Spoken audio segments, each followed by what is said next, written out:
Thanks, Mike. Thanks, Buck, for putting this together. It's incredible. So grateful to be here. Thanks for staying up late and listening to me. Thank you. Thanks for being here. When I was 21 years old, so about 11 years ago, my life was forever changed because of the Mass, but not in the way you might think. I did not grow up with the traditional Latin Mass, and at this point in my life, I didn't even know it existed. My family was incredibly faithful, with regular rosaries, monthly confessions, and a fervent belief in the real presence. Our family prayed a lot of prayers, but I didn't really pray that often.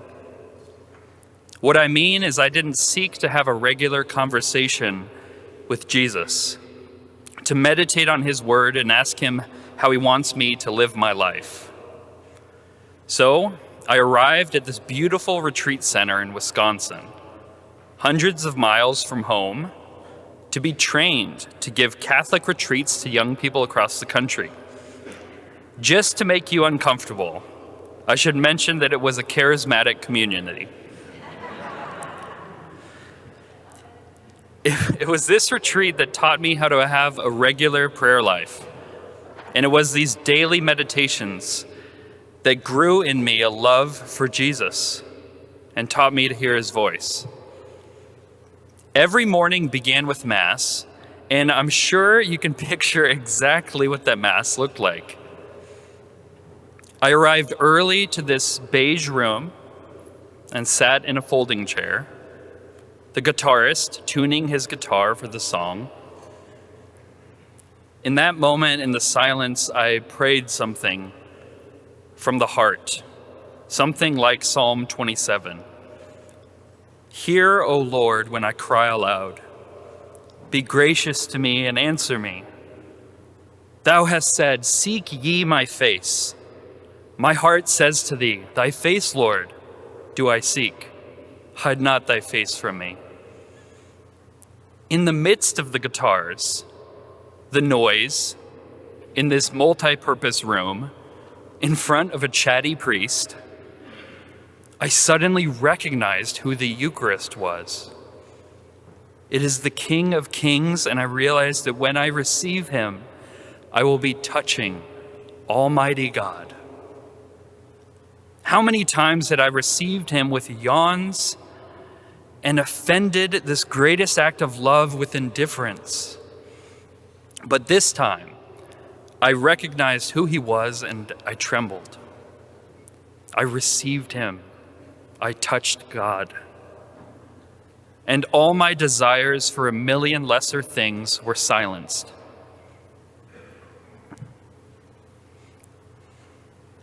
So I'm the director of the Latin Mass trilogy, Mass of the Ages. I believe that the Latin Mass is the foundation of faith for the Church. But my life was changed at a Novus Ordo Mass.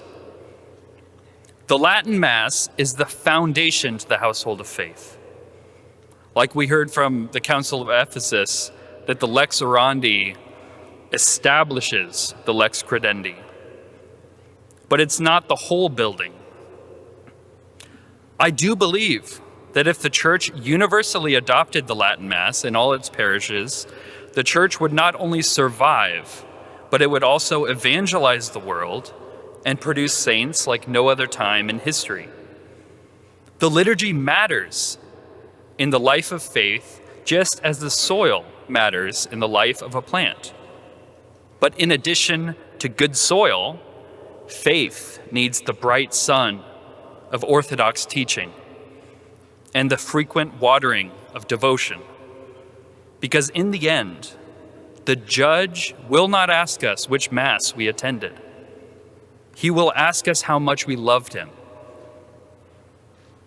Beyond all our noble efforts in our traditional parishes, we need to realize that ultimately, we don't save the Church.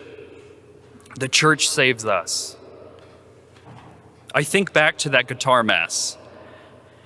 It certainly wasn't because of the guitars and because of the nonchalance that my eyes were opened.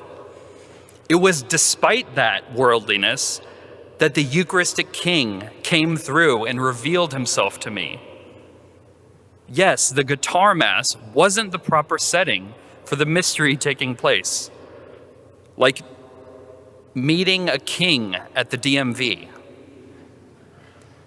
But it is ultimately the king, the hero of history, who will save his bride, the church, and restore fitting worship in the liturgy.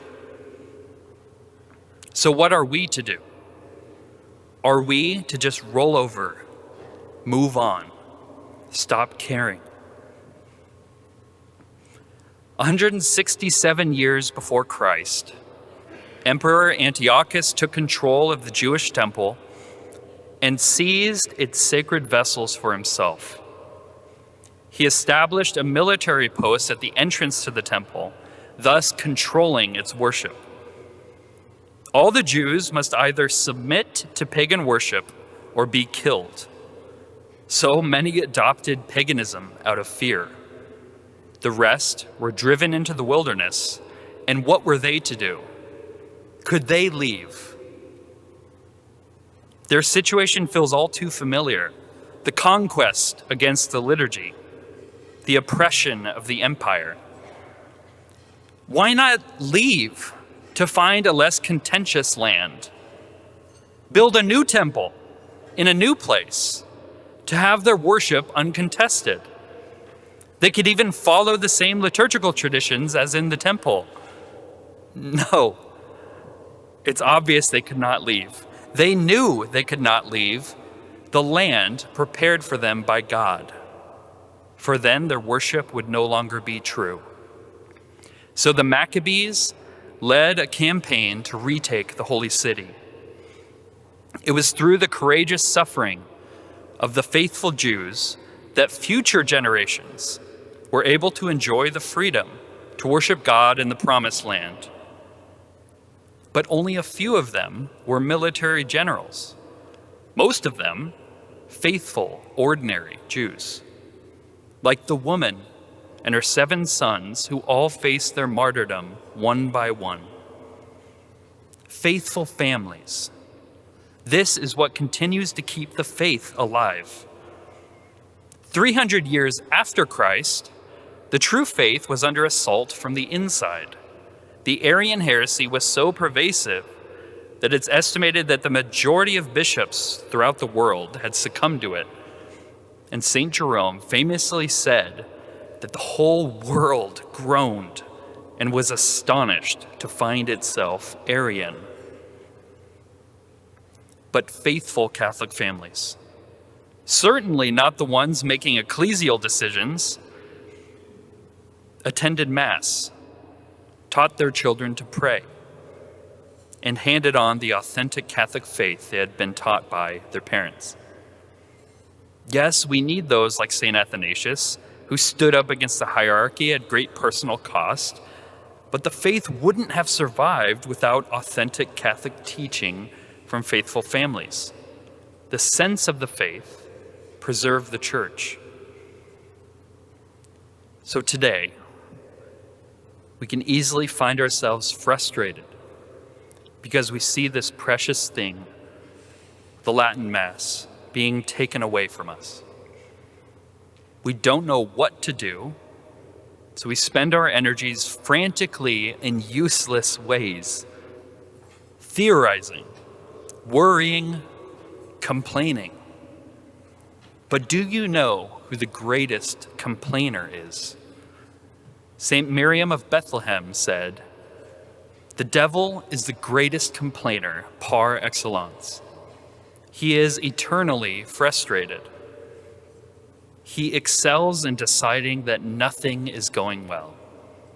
Do you know anyone like that? We are not all military generals or investigative journalists.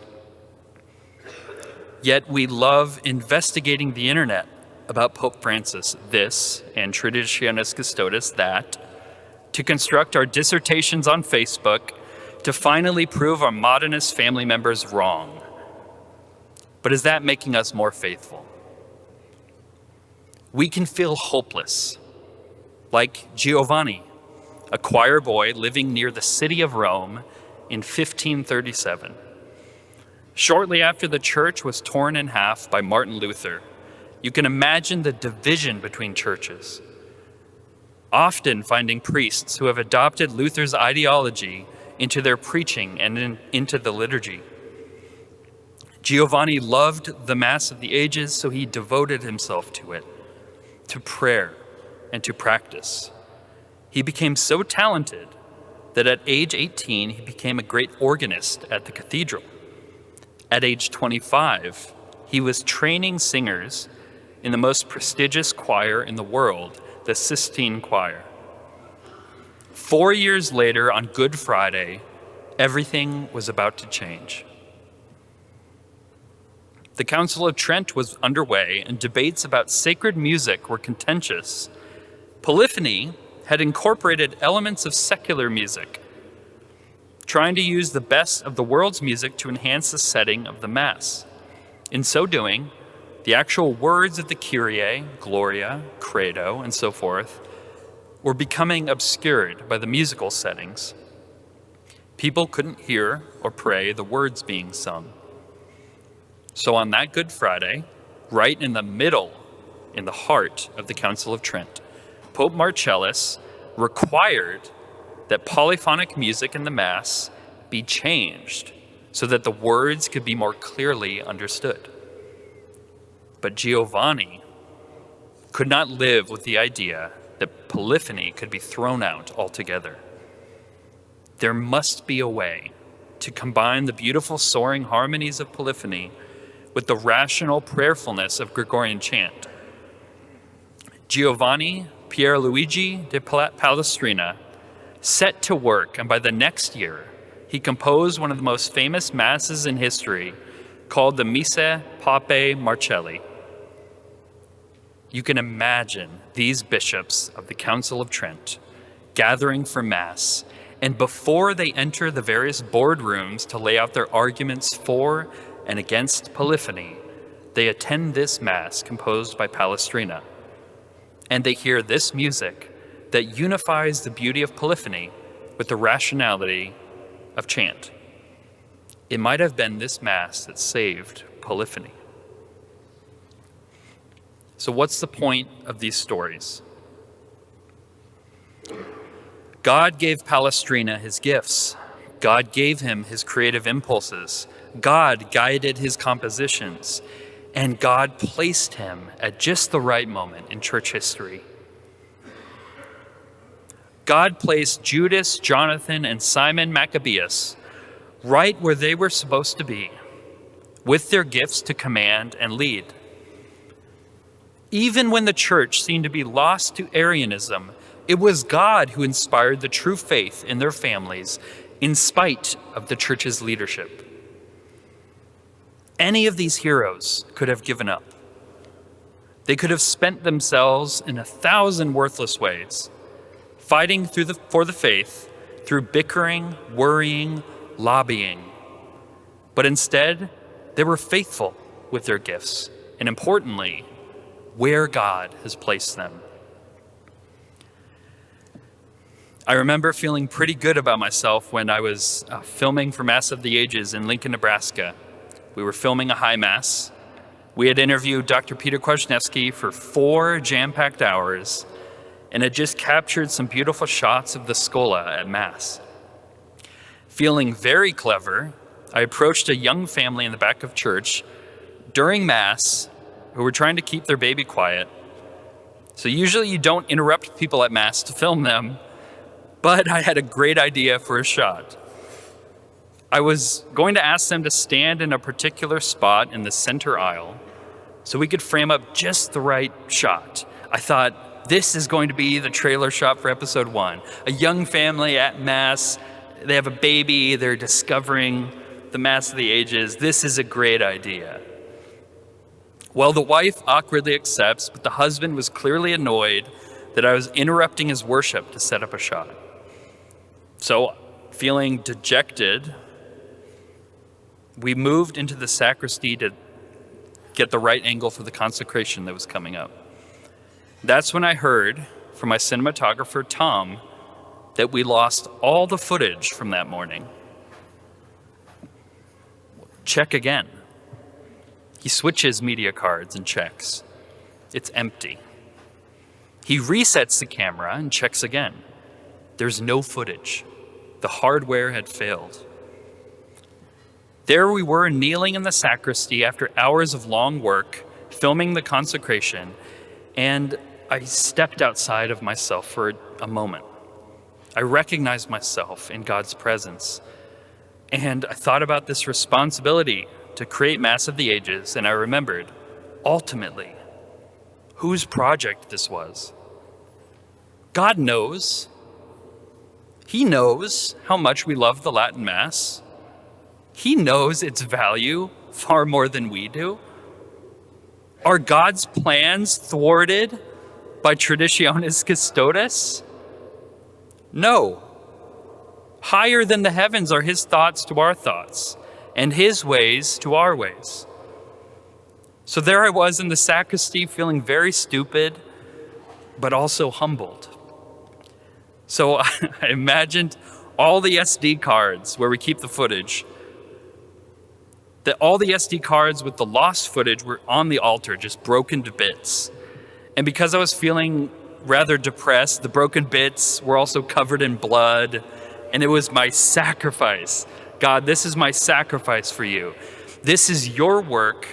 Thank you for letting me be a part of it. After the consecration, Tom leaned over and whispered, "I found it." What? I don't know. All the footage just reappeared.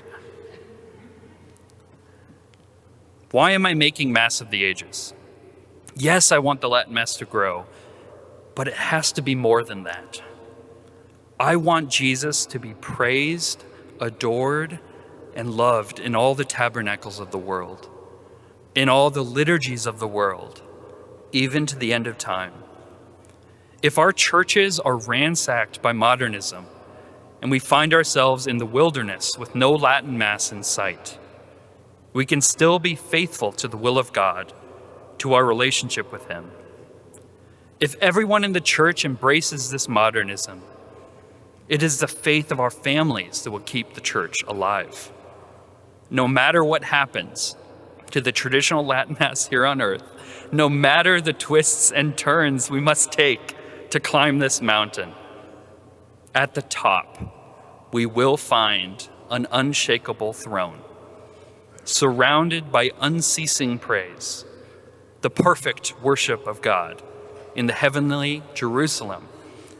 That is our near future. Don't leave. Don't complain. And don't worry. Be faithful to the church that will save you. My last word will be from Proverbs chapter 3. Trust in the Lord with all your heart, and do not rely on your own insight. In all your ways acknowledge him, and he will make straight your paths. Be not wise in your own eyes. Fear the Lord, and turn away from evil. It will be healing to your flesh and refreshment to your bones.